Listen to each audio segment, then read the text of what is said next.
So hi guys, today is September 13, 9:34 p.m. So good evening. I'm with my friend here, my sister, si Bev. She's eating her dinner. I'm done eating my dinner. I ate noodles. Very healthy. Very healthy, Char. Hindi kasi kanina nasa meeting na kami, tapos late na rin ako nagising kasi nga masama yung kakaramdam ko. Grabe, umitim ako, babe. Tinuha ka ka-swimming ko to eh. Hindi, sa light lang yan. Promise. Hindi, ako sa chest kasi. As in. Anyway. So, yun. Wala na. Nagkakwentuhan lang kami random ni Beb habang kumakain siya na about sa pagiging babae. Kasi, syempre, about yung talking about vocation na bilang kami ni Beb, single kami. So, we came from... Available kami, guys. Ito naman. Pero tama naman, we're available. So, parang pinag-usapan lang namin yung about vocation. In general, no?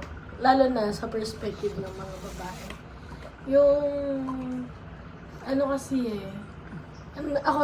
Yung pinagmula namin ng pag-uusap kasi nga, natutuwa talaga ako na matap sa community namin na sa mga program ng mga events. So, aside ka sa kunwari certain event na ikaw yung program head, dati hanggang ngayon naman, struggling ako na yung sa pagiging people pleaser ko, pagiging perfectionist. Pero na-train ako ng pagiging program head or assigned sa program na syempre, you are open for suggestions, ideas, pero ako dapat marunong akong mag-desisyon at manindigan sa desisyon ko.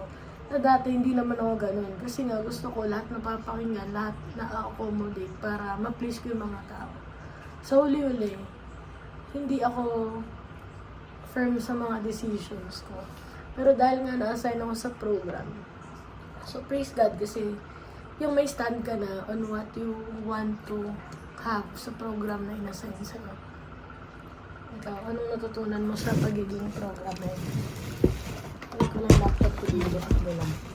Ako, well, first time ko lang din naman mag-head ng program. So, yung program, yung pagkakaintindi ko, ikaw yung assign doon sa flow ng program, doon sa detalye ng program, sa mga tao involved there, tapos yung mukha ng show or ng event na yun. So, technically, mahirap kasi bawat oras titignan mo kung paano siya i-flow, ganyan. So, doon ko unang nakita yung importance ng program as program head. Kasi, tsaka na-realize ko din na being a program head, hindi lang lahat ng mga ideas mo yung kailangan mong lagay doon.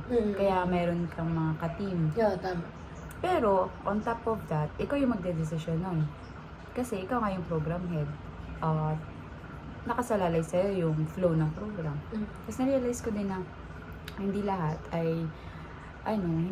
ng pagiging program head or yung details ng program ay magugustuhan ng mga audience. Pero, yung natutunan ko talaga na I think pwede mong ma-relate sa real life is yung desisyon mo, yung firm ka dapat dun sa program na yung trust mo sa sarili mo at dun sa taong nagbigay ng task na yun. Sino ba yun? Si Jesus, syempre. So, believe it or not, trusted ka niya dun sa talent na binigay niya. Kasi grace niya yun na binigay sa'yo. So, kung hindi mo man ma-please everyone or hindi man may gusto mang iba yung nakakita about the flow of the program, yung importante doon, na-embrace mo yung commitment mo doon as program head. At para sa'yo, good yung program mo. Ang ganda yung trusted ka ni Lord. Yun yung hirap akong tanggapin din minsan.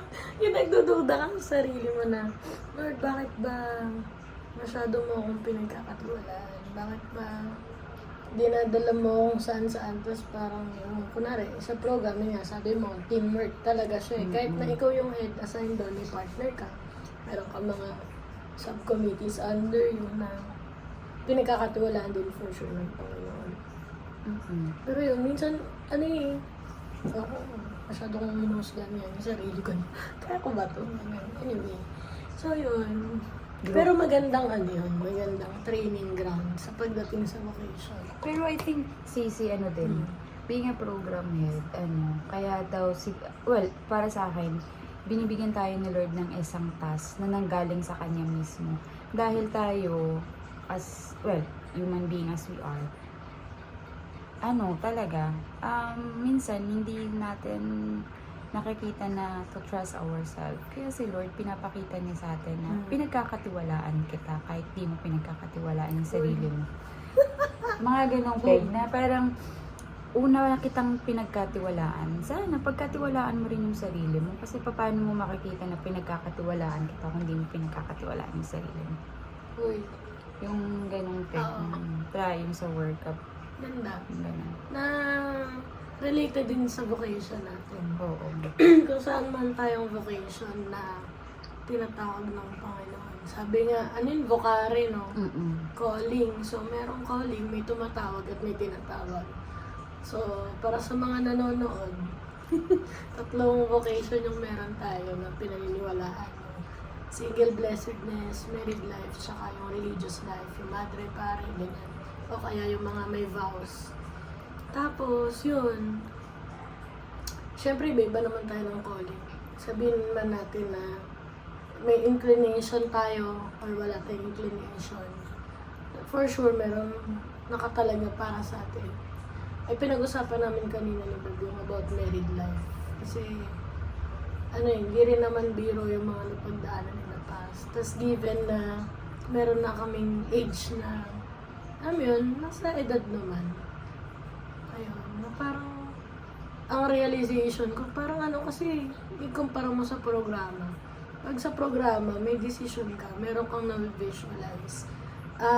Yung program namin, kunwari Live Free Conference 2024, mangyayari sa October 12. From 9 a.m. yun, hanggang 7 p.m. mangyayari. Ito yung mangyayari ng 9 to 12, ito yung mangyayari ng 12 to 1, yung gano'n, alam mo, tapos mag-end siya ng concert. Pero pagdating sa bukasyon, sa perspective ng babae, blurry talaga yun na, Lord, what's in it for me? Laging gano'n. Na, ang hirap, syempre alam mo naman na may hope naman sa puso mo. Meron namang, yung alam mo naman na there's something for you na pinlano ng Panginoon. Lagi naman na wala ka dong question. Pero, siguro, bilang gusto mo lang yung mangarap o kaya ma-visualize. Walang Wala. yung gano'n. Kunwari, preference mo yung ganito, ganyan. Preference ko tong ganito, ganyan. Pero, ayun nga, yung bola-bola. Diba? Ano yung sabi mo? Yung kanina, napag-usapan din namin yung, kasi di ba mga babae tayo, yung pwede lang natin gawin is yung open yung opportunity sa taong, parang siyempre may gusto rin tayo, no? Hindi naman natin pwedeng sabihin sa kanya na, uy, alam mo, gusto kita. Yung gano'n. So, parang awkward yun. So, mangyayari, mag-open tayo ng opportunity para dun sa taong na makilala tayo. Baka makonsider ganyan. Pero, yun nga, yung sabi ko kay Jobel kanina, ang hirap para sa mga babae kasi wala sa amin yung bola at first eh. Yung bola nasa kanila yon. Kasi titignan nila yon eh. Sino, eto, maganda to, perfect to, kasi magaling siya sa ganito, ganyan. Ito naman, maalaga. Wife material, ganyan. So, sa kanila may ganon. So, sa amin lang, open natin opportunity dito kasi gusto ko to. Pero hindi mo naman pwedeng sabihin, friend, opportunity mo to kasi gusto kita. Hindi pwedeng ganun eh. Parang awkward Grabe naman. Ganyan, di ba? Pero alam mo yung point na yun. Pero pag, praise God, kung yung gusto mo, binigay sa'yo ni Lord na Pinurso ka. oo, hanin ka, ganyan. Parang bubuksan yung opportunity na inopen mo, diba, pumasok siya. So, this time, knowing each other, so, yung babae na naman, di ba, challenge na naman sa atin kasi Aside sa ipapakita natin yung best natin, hindi natin alam kung okay sa kanya yung best natin. May ganung peg May ganun. Pero, What do you mean? Like, kunwari, ayusin mo din yung sarili oo, mo. ayusin mo Yung yung sarili package mo. yourself Oo. mo maayos. Tapos, sometimes, hindi natin na realize na along the way, baka magiging ibang tao tayo just To please. to please that O person. conform dun Oo, sa na, person. na parang, ay, gusto niya yun. Gusto niyang ganitong girl. Mm-mm. Paano ko kaya gagawin na maging ganito ako? Kaya, Danger yun. kaya mahirap din yun. So, talaga pag, well, kung vocation yung pinag-uusapan natin na married life, parang ito yung, well, entry point or papasok pa sa long point na yun. So, yun. Pag niligawan ka na, sure ka na talaga na ikaw talaga yung gusto niya. Diba? Sana naman. Oo, no. Sana naman, walang reserve, no? Walang line up, no? Wala rin ikaw yung pag top one. na-ex to. Oo, yung parang hindi ka lang na. naka-reply. Ay, Oo. ayaw ko na nito. Dito na tayo sa next. Ito, responsive to eh. Oo, Kaya ganun o kaya eh. may gusto man, pero itatry yung opportunity sa Sa iba. iba. Oo, kasi para ba- masatisfy yung ano, Yeah, yung so- longing dun sa taong Oo. gusto. Na So, hindi natin hawak yung bola mo. Mhm. Sa kanila yun. Pero pag, yun nga, pag nag-trust na tayo dun sa taong yun na, ligawan stage na, kunin natin siyempre yung bola. Ibibigay yun sa'yo dapat. Oo, atin na yung bola na yun. Tapos yung maganda dun, ipapakita mo yung sino ka talaga. Mm-mm. Kasi pag hindi mo pinakita yun, ikaw pa rin yung kawawa sa huli. Paano sino ka talaga? Like, hindi ka mag-wear ng mask. Hindi ka mag-wear ng mask. Kung ano yung everyday na ginagawa mo, yun ka. Oo, yun ka talaga. Yung hindi mo kailangan i-please yung taong yun Mm. para magustuhan ka. Mm. Kunwari, yung taong yung gusto niya, preference niya yung nagmi-makeup and all. Mm. Eh, hindi mo hili yung makeup na yun. Mm. So, para ma-please yun, magmi-makeup ka. Mm. Pero hindi ikaw Ikaw yun. yun. Mm-mm. So, yung gagawin mo, Bili ka ngayon ng regardless, ano. or regardless kung gusto mong mag-ipakita yung totoong ikaw, regardless kung makita niya na hindi ka nagme-makeup, Mm. yung totoong ikaw ipapakita mo talaga sa ganung simplest thing Oo, na pwede tama, mo tama. tayo sa Grabe na. taong. Tsaka yung bolang yun, Mm. hindi lang basta hawakan mo yun. Pagdadasalan mo yun. Kasi nasa atin na yung desisyon. Shoot ka. Oo, kasi Basketball na. kasi alam mo yung moment na ito na yun eh. Totoo. Kasi syempre yung courtship ay yung Mm. first stage siya ng Oo. married life. So, hindi dapat siya tinitake for granted na porket umamin na sa'yo na may gusto. Mamin ka agad, Diyos ko naman. Tapos ikaw din naman, nag-reciprocate ka kaagad. Oo. Uy, girl, ingat-ingat din. Walang ganyan. Napahamak na kami eh. Uy! Sa totoo lang, yun nga pinag-usapan Oo. namin. Hindi pwedeng gusto ka niya, gusto mo rin siya agad. Hindi pwedeng gano'n. Kilalanin din. Mm. Kasi, well, kung praise God kung meron kayong naunang na-build na relationship, na friendship, tapos bago Ayun. mag-enter into courtship, at least in a way, kilala mo na siya. Pero, syempre, laging best foot forward kapag courtship.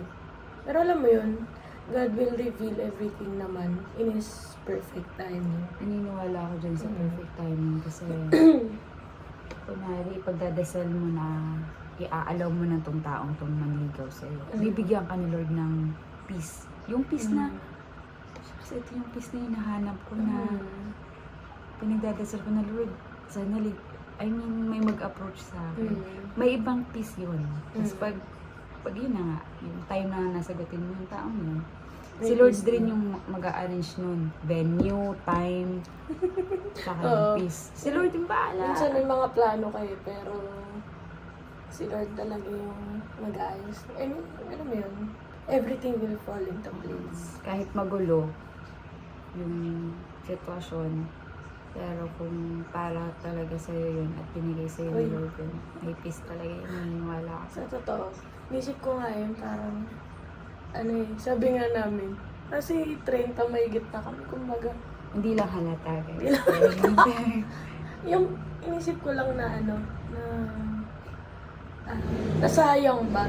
Kasi diba, given our age, marami na dapat na na nangyayari, kunwari, yung mga ka-batch natin, yung mga asawa namin, mga anak mo. binyag na nila, pangalawang anak Oo, na kunwari, binyag na. uminang ka na, naging abay ka na sa kasal. Parang, how about us? Kung magiging parang selfish lang yung thinking mo or yung outlook mo dun sa situation, mag-compute ka talaga, Lord, ito na yung mga naalay ko sa'yo, paano naman ako? Pero hindi ganun eh. For sure, di naman si Lord bulag dun sa mga naranasan mo for the past years of your existence. At nire-ready ka talaga niya sa kung ano yung meant for you. Hindi yung magiging useless. Ah. If i-appreciate mo yung experience Oo, mo na totoo yun. yan. Pero kung hindi mo man lang i-learn yung experiences mo na yun, I think ibabalik at ibabalik ka ni Lord dun sa step 1. Kasi gusto niyang Ganda maging lang. magandang, I mean, yung ano mo, journey mo toward your vocation. Gusto niya maging perfect yun sa mata niya. Hindi sa mata natin. Pero sa mata niya. Na-experience ko yun, ibabalik ka niya sa first step. Kaya tatanungin mo ulit, Lord, first step ulit to. So parang sinasabi niya, hindi ka naman magsisimula sa wala eh. Magsisimula ka kasi magsisimula ka through your experiences na bit-bit mo. So sigurado hindi ka na magkakamali. Magkamali man, nandyan naman siya para Oo, sumunod. hindi naman siya mag-judge eh. Ayun. Ganda naman. Wala lang. Papabalikan natin to pag may anak na tayo. Oo, gusto ko rin yun. Yung nakabit-bit na kami ganyan, tapos pinapanood namin ito. Tapos may gumagano, Mami, wait baby! Ganon. So, Look at tita, oh, guys! si tita meron ng 5 anak na. Ang ganda. Oo, kidding aside, mga ganyang bagay. Well, mahirap tong mga ganitong yung pigil. Pigilan mo yung sarili mo. Mahirap to kasi tayo gustong mapacify yung nararamdaman Totoo natin. naman. Tsaka ano yun eh, sabi nga, we are made to love and be loved. Oo. So tayo mga babae, sa totoo lang, sa pang-araw-araw na buhay natin, kaya talaga nating mag-offer ng love. That's why we also long for love. Pero paano ba natin china-channel yung longing na yun towards God, na who is love himself? Kasi kung isusuppress natin, pipigilan natin yung mga desires natin, sasabog tayo. Pero kung sobra naman tayo mag-express, yung sabi mo nga kanina na, kuwari na-attract ka dito, nagkaroon ka ng desire. Effort ka talaga So, ikaw na yung ano. Parang ako lang dati. Uy, ako din, effort. ganyan ako dati. Diba? Anong... Pero ano yun eh, right channeling. Baka ngayon, you are being called to do something, focus on your family, on your career, sa missionary life. Kunwari kung nasa isang community ka or nasa simbahan, then parang be a gift so that yung hindi nasasayang yung oras na tinatanong mo kay Lord na nasa na ba yung ano para sa akin. Oo, yung parang ito ginagawa ko na ni Lord. Oo, Pero yung bakit complete- wala pa rin, hindi pa rin siya dumarating. Yes. Makasagutin ka Lord, na traffic lang siya. Christmas na daw kasi, nandiyan na si Jose Maria. So, Tsaka, oo nga, no, going to Christmas na tayo. Ito Oo. yung pinaka, isa sa mga pinaka, pero gusto ko yung may ka-holding naman. Mga ganyan, Christmas na yun. Alam mo yung malamig na. Malamig. Ang simoy na. So, ganun. Hindi mawawala sa atin kasi may desire tayo eh. Tinanong na talaga ni Lord sa atin yung desire na yun para mag-bloom. Pero, pag hindi yun in the right time, hindi yun magbubunga ng maganda. Tama, totoo. Sa totoo lang. Useless. Tsaka, ayun, balik lang ako ng konti dun sa ang hirap ipilit ng hindi pa naman dapat. Kasi feeling ko tama yung sinabi ni Web na back to square one ka lagi. Ang na-realize ko this year is I have to focus on God, fixed on Jesus, sabi niya ng World Singles Congress. Ano in whatever vocation na tinatawag tayo ng Panginoon, for sure, God wants us to fix our eyes on Him. Kahit na nasa loneliness ka, nasa masaya kang part, o kaya may struggles, dapat laging ang posture ng heart natin is to, Lord, thank you. Lord, what do you want me to do with this situation? Lord, yung about kay Lord, yung consulting the Lord, yun nga, transformation, na self-denial. Ngayon pa lang, minamahal mo na yung taong para sa'yo through living a life na maayos. Kasi kung naranasan ko din yun, yung nagpapakariwara, nagiging pariwara ako. Kasi wala pang binibigay si Lord sa akin. So, anong nakatulong ba yun? Hindi naman. So, ngayon pa lang, inaayos mo na yung sarili mo para pag dumating na yung tao na para sa'yo, tsaka yung timing ng Panginoon. May Ganda nun, peace. no? Yun, yung sinasabi mo, may peace. Huwag nating pilitin kung hindi talaga siya Yes. aayon sa gusto ni Lord. Mm. Pero kasi may mga moment naman talaga na hahayaan ni Lord yun. Ayun, Kasi oo. matigas ulo. Matigas Pero, ulo. Yun. maano ka, madadapa. Oo, pagdapa mo, Iyak. gusto mo pa rin yun, yung ganyang sitwasyon na yun. Hindi ka pipilit ni Lord. Hindi siya kasi ganun eh. Oo. Gusto niya kasi Free will. maging happy ka. Pero yung happy shallow yun. Dapat joy kasi. Hindi mo mahanap yung totoong kaligayahan sa tao, Yes. sa happiness. Makakita mo at mararamdaman mo yan. Kung nakafix ka talaga kay Jesus. Mahirap to ha, friends. Mahirap to. Totoo lang. Kasi na-experience ko to. Hindi ko, na-experience din ni Jobel to. Mga ganong bagay. Totoo lang, sa totoo lang. I mean, yung sasabihin mo ng Lord, sige na, ito na lang, sige na, kasi masaya ako dito. Sabi ni Lord, hindi eh. So, parang sa tingin ko, the more na pinapahintay ka ni Lord, the more to na mas maganda. Kasi hindi inayos ka niya. Oo, inayos ka niya. Huwag nating ipilit yung mga bagay na hindi pa ayos. Kasi masasaktan tayo. Tsaka, siguro more than dun sa wag ipilit, maging open for God to change you. Kasi baka mamaya nakafocus ka sa, siguro kaya naghihintay pa ako kasi ganito pa ako eh. Pero, ask the Lord, Lord, what do you want me to do? Kasi baka mamaya, tingin mo, ito lang yung kailangan ayusin. Pero may mas malaki pa may palang miss out. kailangan ayusin. At hindi mangyayari yun kung, yung nakafocus tayo sa sarili natin. Oo. Consult God, allow Him to transform us. Tsaka, yung magdasal, yung prayer life talaga. Kaya, ni-imagine ko, sagot talaga. Hindi lang pala ini-imagine. I'm hopeful na yung para sa akin. Answer talaga to my prayers. Masaya man ako na prayer, malungkot na humahagulgol. Lahat ng kinds of prayer. Ayan. Sagot talaga siya sa kung anong mga dasal ng puso. Ayun. Pero mas maganda talaga sis na mag-fix lang yung eyes mo kay Jesus. Kasi hindi mo mamamalaya na ay, ito na pala yung sinasabi ni Lord na shucks, ang iba yung feeling kasi yung pagkatabi mo na siya na parang without you knowing siya pala to. Tapos parang sinasabi ni Lord, because you are obedient and because you are alam mo yung binigay mo ang lahat sa akin without counting the cost. Ayan yung reward. Ayan ako through that person. Yes, amen. Ingatan mo siya. Same goes with that Ingatan person. mo siya. Ay, iba pala kanta. Ingatan mo. Yun. Marami pang i-share sa mga sa kapatid totoo lang. natin. Ang ganda nung answered prayer siya. Pero na-realize ko din recently na hindi siya parang trophy na pag meron ka na nito, saka ka lang masaya. Kailangan yung journey na to, ng waiting. Yung process talaga. Masaya ka. I mean, hindi masaya na, wala akong joke. Hindi ganun eh. Yung, Baliw yun ka nga. nun eh. Yung peace, Oo. yung real joy, everlasting joy na aya ng Panginoon na maranasan mo. Hindi mo yun ipipilit. Hindi mo rin yun igigain na I have to do this para meron ako nito.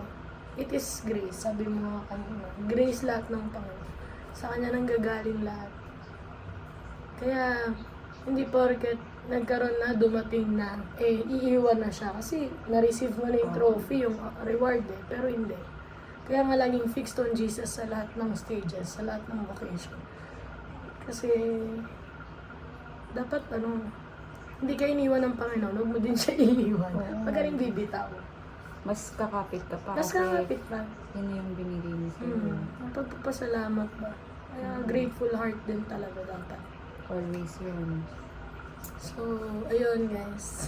Nakakatuwa yung usapan eh. Sabi ko kay Beb kasi kanina, ang ganda ng usapan natin, record natin. Kasi, ako na-bless ako dun sa mga sinasabi niya. Laging usapan namin vocation eh. Pero malay natin yung mga makapanood ay ma-bless din through this conversation. Shoutout din kay Day na Sabi niya, ginagawa niya daw marathon yung mga vlog ko. OMG! Thank you, Day. Ayan, Day. shout out sa'yo. Tapos, ayun, sige nga isang takeaway. Ano, yung baka merong recently na sinasabi sa'yo si Lord na gusto mong ibahagi sa ating mga ka-coffee. Ba't mo sila ang tawag ko sa kanila ka-coffee? Hi ka, coffee. Ako kasi ka-milk. Hindi nagka-coffee. Hi ka, coffee. Pagdating na lang niya, magkakape kami sabay. Siguro, habang naghihintay ka sa bokasyon or doon sa gusto mong, doon sa sigaw ng puso mo, wag kang mainip na i-ask pa rin si Lord kung i-ask pa rin si Lord kung sa mga bagay na gusto mong gawin. Kasi ako, kahit mga maliliit na bagay, tinatanong ko pa rin yung kay Lord. Kunwari, Lord, gusto ko tong taong to. Sana, ito yung gusto mo rin para sa akin. Well, siguro, for a short message for everyone, huwag kang magsasawang ipakita yung pagmamahal mo sa Diyos. Kasi, sa process na to, minamahal ka ng Diyos. Madapa ka man, nasa limelight ka man ng kasikatan or happiness mo ngayon, tandaan mo na i-anchor mo yung pagmamahal, yung nararamdaman mo kay Jesus. Kasi siya yung makakabigay sa'yo ng sapat na kaligayahan. Yes. Thank you, babe. Sa akin naman, parang same. Fixed on Jesus talaga. Kasi, minsan, mapapakompute ka talaga ng mga nagawa mo. Lord, ang dami ko nung ginawa, ang dami ko naalay sa'yo. Paano naman ako? Pero, maintindihan ni Lord yun eh. Fix on Jesus, meaning, kahit na anong estado ng puso mo, sana, ka pa rin sa Kanya, angkla ka pa rin sa Kanya. Siya yung magbibigay ng change, siya yung magbibigay ng transformation, siya yung magbibigay ng pagmamahal sa'yo, at yung pagmamahal na kaya mong ibigay sa taong mamahalin mo. Tinatanong ko ni Bag kung takot ba ako? Takot ba ako? Kasi naisip ko, am I ready, Lord? Ready na ba ako? Nito mga nakaraan, kasi dahil nga ang perfectionist ko, pati yung sarili ko ina-assess ko, kasi recently sobrang emotional ko eh. Yung na-realize ko na nadidictate ako ng kung ano yung emotions ko at that moment. Eh, hindi naman pwedeng yung emotions ko mag-take control of me. Pero kailangan ko rin i-acknowledge na I have this kind of emotions na hindi ko dapat issue away lang, tapos hindi ko i-feel. Pero dun sa pag-acknowledge mo, you have to know anong dapat gawin at anong sinasabi ni Lord doon. Kaya mahalaga yung fixed on Jesus. Kasi kahit na marami kang mali, kahit na feeling mo nakasadsad ka sa lupa ngayon, hindi binibigay ni Lord yung mga desires ng puso mo. O kaya pag sobra namang taas na parang ang saya-saya mo na parang lumilipad sa ere at nasa clouds.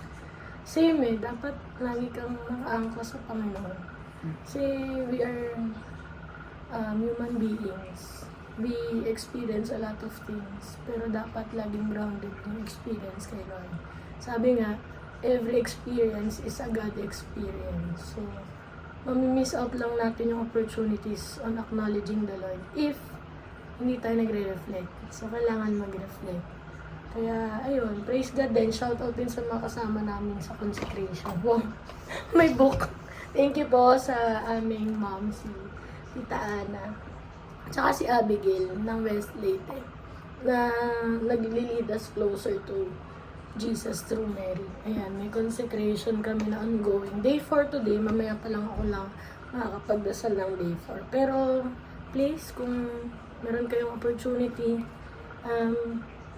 consecrate yourself to the Lord through Mama Mary. Maraming ways, maraming libro, maraming novena, maraming other spiritual exercises that we can work on, na we can spend time to. Kaya, please make sure na may effort din on your part. Si Lord, pinoperso tayo lagi, diba? Sa lahat ng pagkakataon sa bawat araw. Kaya, do your part din. Ano ba yung kaya mong i-offer kay Lord? For sure meron. Kaya wag maging madama. Wag angkinin yung biyaya na pwede din ma-share mo sa iba at yung time na you can spend para kay Lord. Kagaya ng ginagawa ni Ben. Lagi siya pumupunta kay Labs. Yes. Pero siguro, mas maganda din as you fix your eyes on Jesus, you also ask the intercession of Mother Mary kasi siya yung model ng all vocation. Yes. As ayun, in, ganda so nun. parang hindi ka magkakamali kung mag-ask ka ng tulong sa kanya.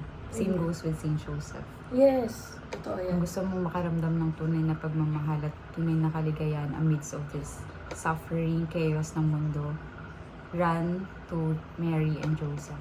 Tutulungan ka talaga nila. Amen. So, yun. Marami tayo na pag-usapan, no? Yeah.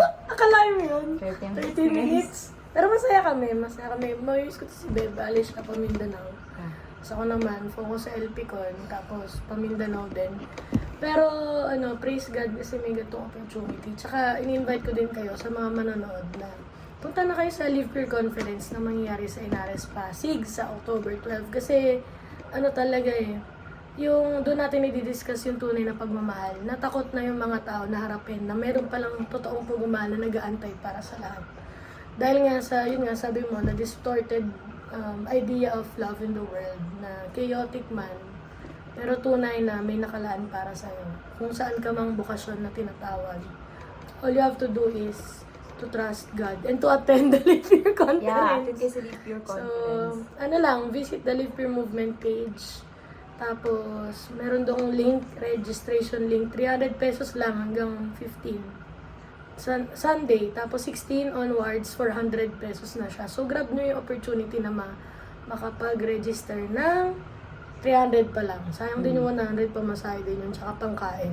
Madami kayong gagawa doon. May youth fair sa umaga, vocations, may mga pare at madre kaming inimbitahan. Meron din mga different organizations na pwede kayong pagtanungan ng ano ba yung pwede sa inyo. Meron din confession and counseling. Kung naguguluhan na kayo sa buhay, ano ba nangyari sa buhay mo, gusto mo humingi ng tawad sa Panginoon, so may mga pare na available and counselors. Tapos sa afternoon, so may mga concessionaire din doon. Pwedeng bilan ng pagkain. Tapos after lunch, meron tayong misa, tapos main program na 'yon. Tapos may concert sa dulo.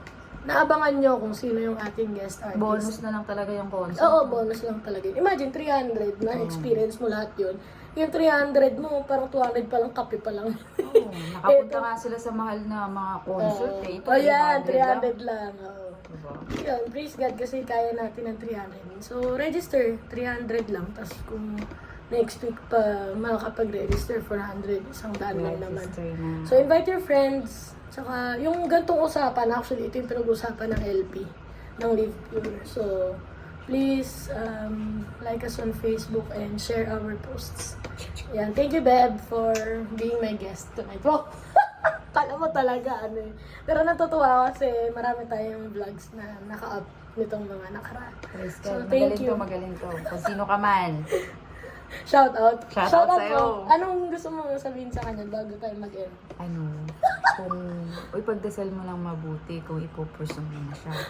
Kasi, Aray ko. sinasabi ko sa'yo, hindi ka masasaktan. Napira mo ako dyan. Hindi baka masaktan, baka mamaya. Hindi siya masasaktan. Kasi kung nakafix ka kay Jesus, wala ka ibang mararamdaman. Ganda nun. O, diba? So, ganun, guys. Available siya. Available ka na. Joke lang. Ay. Bye-bye. God bless. Shoutout kay Ate Kat na nakapanganak na siguro ngayon. By June. Ay. 1 pala. Bye, Juan. Tsaka Isa, Ate Kat, Kuya RJ. Shoutout. Bye-bye. God bless. See you sa CSW this weekend. Bye.